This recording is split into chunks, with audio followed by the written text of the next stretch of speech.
All right, so jumping back into this video, the last video we took a look at the makeup of the federal court system. So understanding we have a dual court system that has state courts and federal courts. Remembering, and I didn't say this in the last video, but that Article 3 was very skeletal, and that even the framers, yeah, they were tired and they left a lot of the nuts and bolts for the judiciary up to Congress to fill in, but they also expected that most of the legal issues in the country would take place in state courts. And we do see that that is the case, although over the last century we've seen more and more coming up in the federal system. But the lion's share of the judicial system does happen in those state courts. Even so, because states have different court systems, AP Gov is focused on kind of more of the inner workings of the federal court system. So we took a look at that. We took a look at jurisdiction. We took a look at district, appellate, and Supreme Courts. Now we're taking a look at the two different types of cases that can happen. So you have your criminal cases, which again, most of your legal dramas tend to focus on the criminal aspect. And you have your civil cases. It's very important to note that with criminal cases, the person bringing the charges is actually not a person. In criminal cases, it is always the government.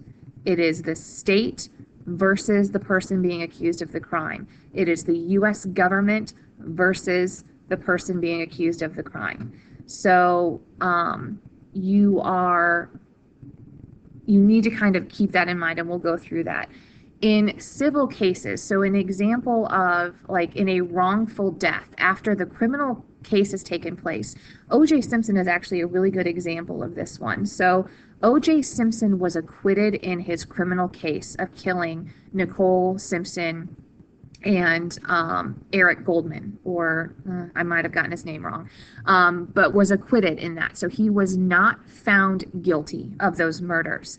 But the families of Ron Goldman and Nicole Brown Simpson filed then a civil lawsuit against O.J. Simpson, saying that he was responsible, and they sought monetary damages. And O.J. Simpson was actually found liable in that case. So in the criminal case, it was, I believe it was California. That one was one that went through the California system versus O.J. Simpson. In the civil case, it was the Goldmans and the Browns versus O.J. Simpson. Criminal cases, the government is always the one bringing the charges, okay? And so then you have the plaintiff would be the side that is bringing the charge. The defendant is the one that's trying to basically usually refute those charges. So the burden of proof in the U.S. court system is on the plaintiffs. You need to prove that someone is either guilty or liable and responsible. And then in both criminal and civil cases, you will see that you can have judges and juries. You can also elect to not have a jury trial. And so you can have just a judge making decisions. Hopefully that's clear. Talk to me, though, if you're confused.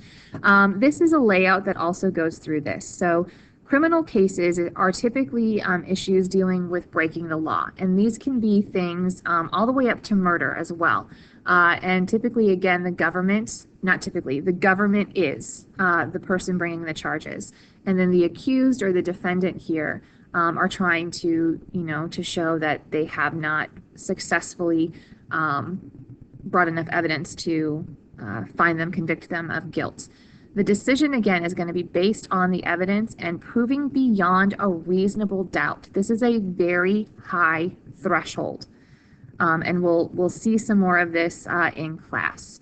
The thing about a criminal case is that the punishment for this is something that could be as low as, maybe some community service or a small fine, all the way up to life in prison, even in some states that allow it, execution, right? So this is also important to keep in mind.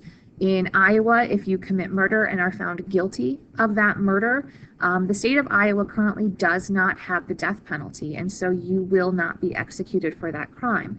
But if you were to commit murder, say in Texas, it could be the exact same crime, but you commit that murder in Texas. Texas does have the death penalty. It is possible for you to be executed. Currently, we see in a lot of states, though, with the death penalty, that there are moratoriums on executions because of questions on the method of execution and just if it's torture or not. But that's a side note. Okay, so then over here in a civil case, it's important for you to know in a civil case, you're not going to jail. So even though O.J. Simpson, the preponderance of evidence seemed to show that he was guilty of these murders, the problems in the criminal case for O.J. Simpson is there was enough doubt introduced and there were enough problems with the way that evidence was collected and potentially contaminated that the jury couldn't convict him. In a civil case, the threshold's going to be lower. And we'll talk more about that too. But it's also important to note you're not going to go to jail in a civil case. You might be directed, like if it's something about an ordinance, you might have to cut down a tree. You might actually have to pay someone money. So in this case, O.J. Simpson was ordered to pay millions of dollars to the families of Ron Goldman and Nicole Brown Simpson. So this is something that, again, though, it's not going to result in jail time. Other things that this could be about, it could be about a will or an estate. It could be about child custody. It could be some of those types of things. So again, you have the person bringing the charges and the defendant. And then again, the decision is going to be made based on liability, and the threshold for that much less than beyond a reasonable doubt. Frequently, you see civil cases actually getting settled before they go to trial. And again, you could have a trial situation where you have a jury, or you could have a judge situation.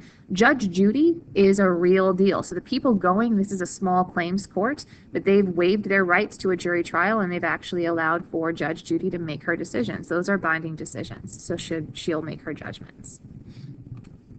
And then finally, I want to revisit, we've talked about litigation before, but especially when we're taking a look at the federal court system and we see a lot of civil suits being brought forth, the ACLU, the NAACP, they're entities that will frequently focus their agenda in the judiciary system. So rather than trying to get different legislation passed all the time, they're going to challenge the status quo, or they're going to challenge the constitutionality of an action using the court systems doing their work through litigation. And so Brown versus the Board of Education is a really good example of challenging the segregation of public schools via the 14th Amendment. So again, litigation is the rules, practices, and procedures involved in resolving disputes in the court system, so bringing suits. Okay, and that is going to end the civil versus criminal discussion.